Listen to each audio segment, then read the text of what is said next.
Doctor Hafeez Pasha میں join کر رہے ہیں. Thank you so much for joining us on the program. Doctor Pasha, آئندہ بجٹ کے لیے ٹیکس، آمدن کا تخمینہ، دفاعی بجٹ، سبسڈی کا حجم، تنخواہ دار طبقے کو جو ریلیف دینا ہے، توانائی کے شعبے میں اصلاحات، بہت سارے یہ اب ایک لمبی لسٹ ہے جن پر آئی ایم ایف کے ساتھ اتفاق نہیں ہوا ہے.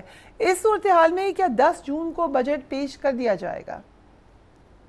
دیکھیے، بجٹ کو پیش کرنا اس لیے ضروری ہوتا ہے کہ سال جو نیا شروع ہوگا 1 جولائی سے، اس کے پہلے نیشنل اسمبلی پارلیمنٹ میں بجٹ جو ہے فیڈرل اپروو ہو جانا چاہیے، اور جو ہمارے صوبے ہیں ان کی پروونشل اسمبلیز میں ان کے رسپیکٹو بجٹس بھی اپروو ہو جائیں گے. ورنہ 1 جولائی سے اگر بجٹ اپروو نہیں ہے تو سارے خرچے جو ہیں وہ غیر اجازت کے بغیر ہوں گے، ایک لحاظ سے انلیگل ہوں گے، اور اس سے بہت پریشانی ہو سکتی ہے. جن معاملات پر بات چیت جاری ہے آئی ایم ایف سے، اگر وہ نہیں مانتے حکومتی تجاویز کو، کتنا مشکل ہو سکتا ہے یہ پاکستان کے لیے؟ تو پاکستان کو پھر آئی ایم ایف کے ساتھ جو پروگرام ہے ایکسٹینڈڈ فنڈ فیسلٹی 3 سال کا، پہلا سال اچھا گزرا، کامیابی سے پاکستان نے مکمل کیا، اور ہمیں جو اماؤنٹ لون کا تھا وہ بھی آ چکا $1 ارب. تو اس اچھے ماحول میں اتنا بڑا بریک ڈاؤن نہیں ہونا چاہیے.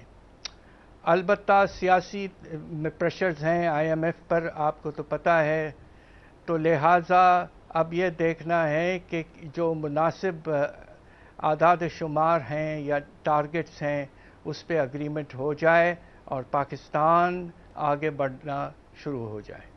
آئندہ بجٹ میں ود ہولڈنگ ٹیکس بڑھانے کی تجویز ہے، 50,000 سے زائد رقم نکلوانے پر ٹیکس کی تجویز ہے، کاربن لیوی میں اضافے کی تجویز ہے، سولر انرجی پر ٹیکس چھوٹ ختم کرنے وغیرہ وغیرہ. ہم کہہ سکتے ہیں کہ ریلیف تو نظر نہیں آ رہا، بس ٹیکسیشن کی بھرمار ہوگی نیکسٹ بجٹ میں.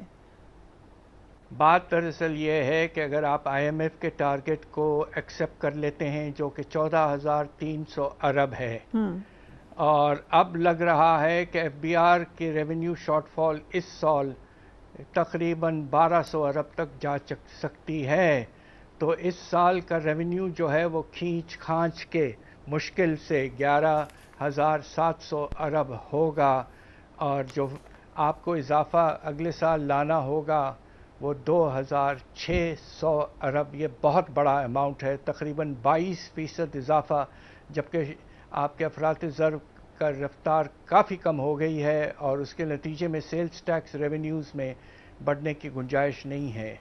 اگر آپ مان جاتے ہیں 14,300 ارب کے ٹارگٹ کو، تو آپ کو نئے ٹیکسیشن کے میجرز اور پرپوزلز 1,200 ارب کے لانے پڑیں گے. اب آپ یہ سوچئے کہ جب آپ کو 1,200 ارب کے پرپوزلز لانے پڑیں گے تو عوام کو ریلیف دینے کی گنجائش کہاں سے آئے گی؟ بالکل نہیں. یہ بھی کہا جا رہا ہے کہ تنخواہ دار طبقے کو ریلیف دراصل دینے کے لیے بجٹ اسکیموں پر ٹیکس بڑھانے کی تجویز پر بات چیت ہو رہی ہے. یہ اس کا کیا امپیکٹ ہوگا؟ کیا ریلیف ملے گا؟ بینک ڈپازٹس پہ تو ٹیکس موجود ہے آلریڈی 15% کے لگ بھگ، اور دوسری طرف دوسرے ٹیکسز میں بھی آپ کے کیپٹل انکم اور رینٹل انکم وغیرہ سب پہ ٹیکس لگے ہوئے ہیں. ود ہولڈنگ ٹیکس کا نظام ہر طرف جاری ہے، تو اس میں کہاں سے چینج آئے گا کچھ سمجھ میں نہیں آ رہا ہے.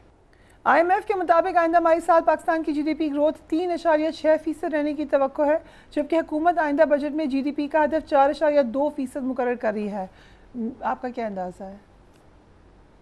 دیکھیے، یہ اس پہ منحصر ہے کہ ہمارا جو زرعی شعبہ ہے اس میں بہت پریشانی ہے اس وقت، کہ آپ نے گندم اور کپاس کی جو فصلیں ہیں ان کے لیے آپ نے ایک پروکیورمنٹ سپورٹ پرائس کا نظام ختم کر دیا ہے.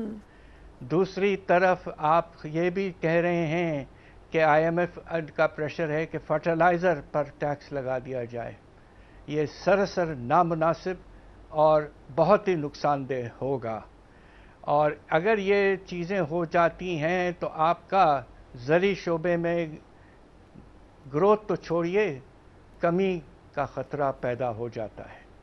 آپ کا صنعتی شعبہ جو ہے اس میں تو گروتھ نہ ہونے کے برابر ہے، اور اس کی وجہ یہ ہے کہ آپ نے جو قیمتیں بڑھائی ہیں بجلی گیس وغیرہ کی، اور دوسری طرف ٹیکسز اور بھی بڑھائے ہیں، تو نتیجہ یہ ہے کہ ہمارا انڈسٹریل سیکٹر کی پروفٹیبلٹی بہت کم ہو گئی ہے، اور انویسٹمنٹ نہ ہونے کے برابر ہے، اور کیپیسٹی جو ہے ایڈیشنل کم ہے۔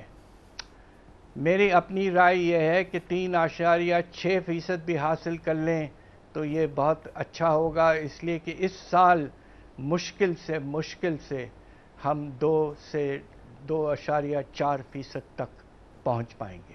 سو افراد زر کا ہدف 7.5% مقرر کیے جانے کی تجویز ہے۔ اگر بجٹ میں نئے ٹیکسز لگائے گئے، اگر آئی ایم ایف کی جانب سے سبسڈی کا بھی جو حجم ہے وہ کم کر دیا گیا، تو ہم مہنگائی کی شرح 7.5% پر کیسے روکیں گے؟ یہی سوال ہے کہ اگر آپ کو انڈائریکٹ ٹیکسز بڑھانے پڑیں گے، اور خاص طور پہ ایسی چیزوں پر فرٹیلائزر یہ وہ، تو نتیجہ یہ ہے کہ آپ سولر انرجی پہ بھی لگانا چاہ رہے ہیں وغیرہ وغیرہ۔ تو اب دیکھیے دوائیوں تک ہم نے سیلز ٹیکس لگانا شروع کر دیا ہے، اور اس کے نتیجے میں افراط زر جو ہے وہ ٹیکسز کے بڑھنے کی وجہ سے اس میں اضافہ ہو سکتا ہے۔